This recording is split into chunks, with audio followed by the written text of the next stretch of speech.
So we left off talking about United States Fish and Wildlife Service, which is a conservation, so multiple use for the most people across the longest period of time, maximum number of different benefits, a very utilitarian conservation mindset or agency mandate kind of mission in the Department of the Interior. So Fish and Wildlife is kind of one of those, if we're organizing these all on a spectrum of like capital P preservation, like hardcore preserve, don't extract stuff out of it, mission, that's going to be the Park Service way over on that end. And then at the very far end is going to be like any of the agriculture services run by the federal or state governments, stuff like that, way at the far end, where we're not trying to preserve anything. We're just trying to extract as much corn and soy and or beef, whatever, from the landscape and get it into cities to feed people, basically. All right, so Fish and Wildlife is over on the conservation end of that, but it's also because they're dealing with wildlife which are valuable both for feeding people but also for just existing intact, right? So it's more than just steaks on the hoof, which is how we, at least in the United States, tend to think of cattle as a species. It's also things like intact ecosystems, and to the extent that those ecosystems can support hunting of sport species or desirable game species, yeah, we can do that, and we can sort of maximize the amount of habitat moved in that direction. And so that's exactly what we see with places like Crab Orchard Wildlife Refuge. Yeah. How many of you guys and gals are not first-time freshman fall semester folks here? All right, so you've had maybe like one previous winter season here around Carbondale, with last December, last January's spring semester start, that sort of thing. Over the winter, Crab Orchard Wildlife Refuge has an absolute metric heck ton of hunting going on for all of the different seasons and all the different species that folks are able to enjoy hunting here in Southern Illinois. And the seasons, in that sense, are a management thing. They're a conservation tool. So with white-tailed deer, for example, we've got shotgun season and bow hunting season, and then some states have things like crossbow season and things like muzzleloader or black powder season, where we're using sort of older or more traditional hunting tools than like the most precise space age alloys and so forth. Shotgun, like a slug gun, that's just like a year or two old in its design and material science. Okay, so Fish and Wildlife Service is not trying to produce wildlife as a crop so much as they're trying to provide the experience, the opportunity of being able to hunt. And to the extent that people can fill their deep freezes for the entire year with venison or whatever migratory waterfowl that they like to hunt and like to eat and so forth, that's awesome. But it's not like full production agriculture, right? That sort of a thing is generally left to private industry. And so we have everything from small, owner-operated family farms that have been in a family for generations and generations, all the way up to organizations like Monsanto and Bayer, which are highly productive and problematic in some ways as well. But the Fish and Wildlife Service is going to be organized into regions in terms of their organization and management, and we could think of this in terms of modern forestry management practices. These would be a little bit like splitting up the agency into ecoregions.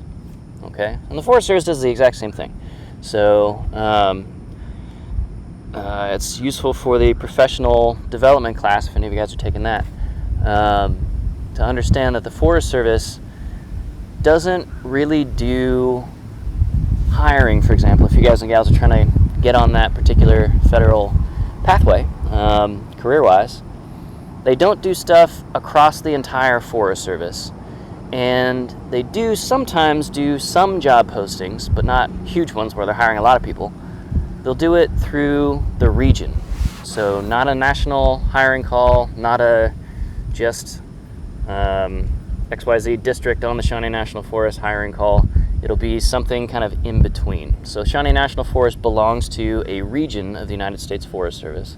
And Fish and Wildlife Service, wildlife refuges are broken out into the same system. So here's sort of a basic schematic map of the Midwest region of the United States Forest Service. And the useful thing about these regions is that we're basically collecting similar kinds of habitats together so that we can kind of pool expertise across them. Because Fish and Wildlife doesn't have an enormous number of people working for them. It's a relatively smaller group of land managers, foresters, zoologists, habitat specialists, all that stuff. And to the extent that we can develop some expertise on like Southern Illinois whitetail management, well, the principles for whitetail management are probably going to be pretty similar right across the river in northern Kentucky or northwestern Kentucky, like around Paducah, for example. So a lot of the USDA agencies, Forest Service, do the region-based management approach. And Fish and Wildlife Service, which happens to be in the Department of Interior, which pulls it a little bit closer towards preservation because they're also doing wildlife preservation stuff as well as conservation.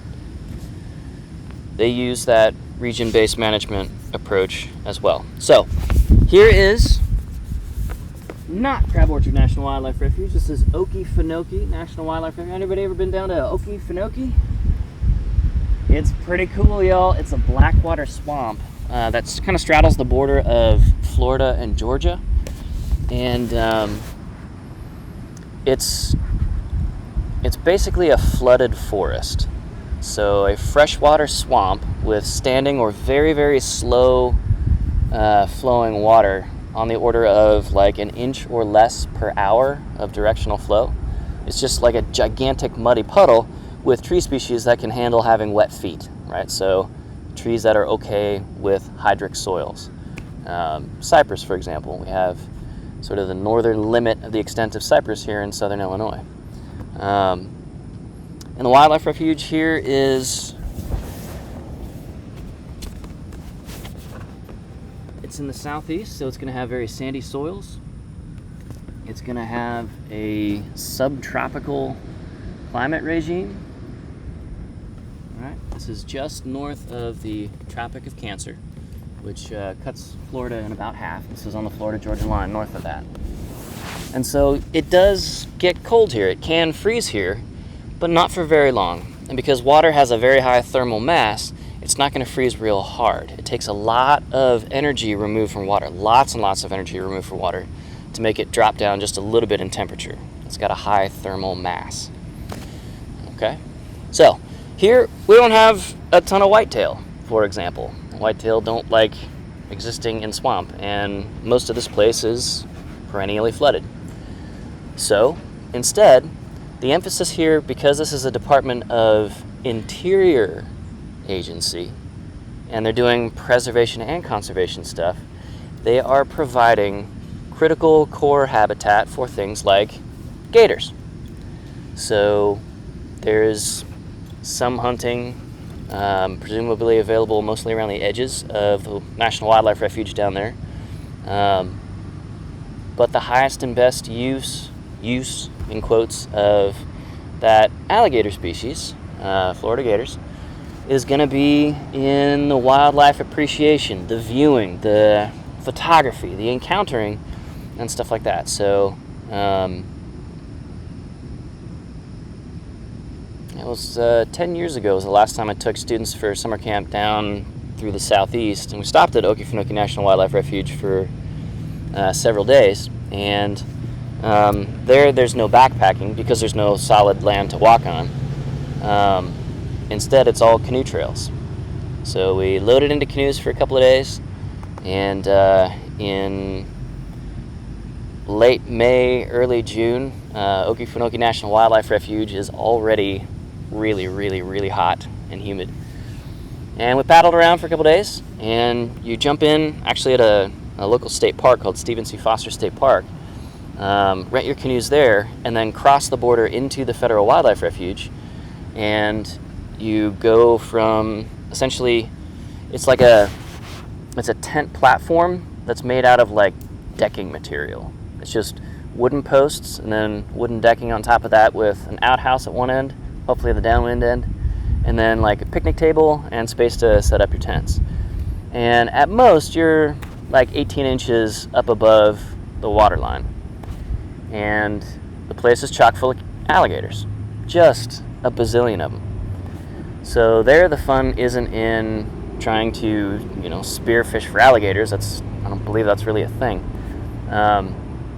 And people can eat alligator. It's not really considered a delicacy by most people. So instead, they're able to lean into